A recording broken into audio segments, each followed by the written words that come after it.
Это трехмачтовая шхуна Endurance, на которой британский исследователь Шеклтон покорял Антарктику в начале 20 века. Экспедиция состояла из 2 кораблей. 24 октября 1915 года судно было затерто льдами, в борту образовалась пробоина.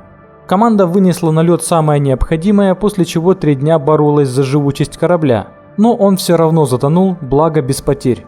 Спустя 107 лет судно было найдено на глубине 3000 метров. Из-за характера местности все его детали сохранились в идеальном состоянии. Также Антарктику покоряли и советские полярники вот на таких огромных вездеходах. Ссылка на видео на экране ниже логотипа канала.